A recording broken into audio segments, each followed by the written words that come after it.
24 के पहले पहली बार सुधांशु जी एक ऐसा मुद्दा जिस पर तमाम विपक्षी दल एकजुट हो गए हैं, क्या ये आपके लिए चिंता की बात नहीं होनी चाहिए?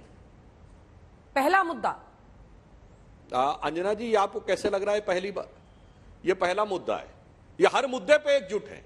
मतलब वैक्सीन से लेके और बालाकोट की स्ट्राइक पे सबूत मांगने से लेके सर्जिकल स्ट्राइक पे सबूत मांगने से लेके कौन सा मुद्दा जिसपे एक नहीं है? कारण जानते क्या है?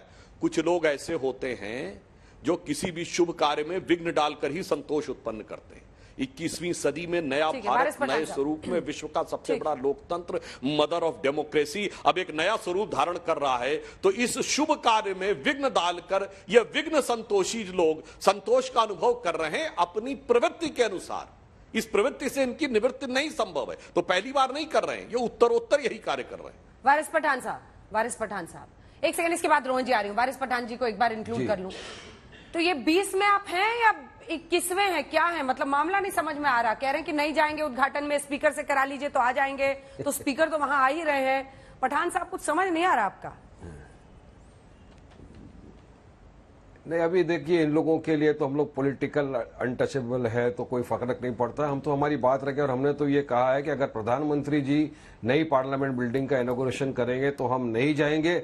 अगर लोकसभा के स्पीकर ओम बिरला जी इसका इनॉग्रेशन करेंगे तो हम वह हाजिर होंगे, वरना हम नहीं जाएंगे।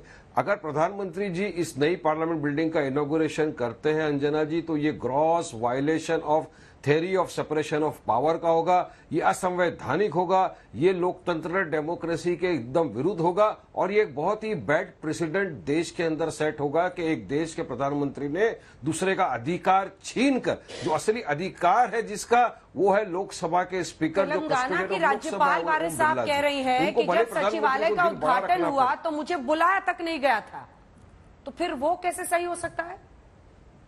अभी लोगों ने राष्ट्रपति को बुलाया है क्या इन लोगों ने? मैं पूछना चाहता हूं, सुधांशु त्रिवेदी यहाँ बैठे हुए, राष्ट्रपति को क्यों नहीं बुलाया आपने? अरे देश के इतनी वरिष्ठ हमारी प्रेसिडेंट है, उनको बुलाइए।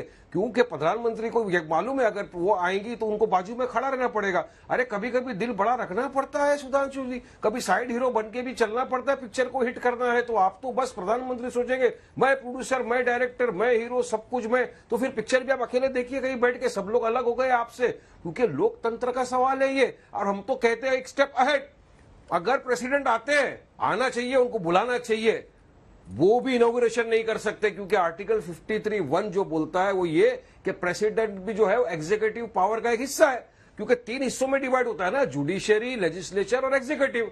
प्रधानमंत्री एग्जीक्यूटिव का हिस्सा है, प्रेसिडेंट एग्जीक्यूटिव का हिस्सा है, जुडिशियरी का हिस्सा है चीफ जस्टिस ऑफ इंडिया, और लेजिस्लेचर का हिस्सा जो है वो ओम बिरला जी लोकसभा के स्पीकर है। तो अभी आप प्रधानमंत्री कल बोलेंगे नहीं चीफ जस्टिस ने, मैं ऑर्डर भी पास करूंगा, तो चलेगा क्या सुधांशु जी? सुधांशु जी जवाब दीजिए। वो कह रहे हैं gross violation and separation of powers का। आप आने वाली जनता के लिए क्या? ठीक है, संविधान के खिलाफ है जो सेपरेशन ऑफ पावर्स है कि सबकी अपनी अपनी जिम्मेदारी और काम है। देखिए, पहली बात तो दोनों में मतभेद दिख गया। एक कह रहा राष्ट्रपति से होना चाहिए, एक कह रहा स्पीकर से। दूसरी बात, संविधान में सेपरेशन ऑफ पावर है पठान साहब, यह संवैधानिक कार्य थोड़ी हो रहा, संवैधानिक नहीं हो रहा है, कार्यकारी कार्य हो रहा है। यह एक समारोह हो रहा है, यह कोई संवैधानिक दृष्टि से बैठक नहीं हो रही है। यही आपको नहीं समझ में आ रहा है। अब इसके लिए हम क्या कर सकते हैं? और दूसरी बात हम यह कहना चाहते हैं, आपने कहा ओम बिरला जी को करना चाहिए, लोकसभा के अध्यक्ष हैं, इसलिए आपकी दृष्टि में वो राष्ट्रपति से ऊपर है। तो राज्यसभा का अध्यक्ष कहां गया? वो तो उपराष्ट्रपति हैं, वो संवैधानिक दृष्टि से राष्ट्रपति से नीचे हैं। तब जो आप बात कह रहे हैं तो संवैधानिक पेच तो खुद ही फंसाए हुए हैं।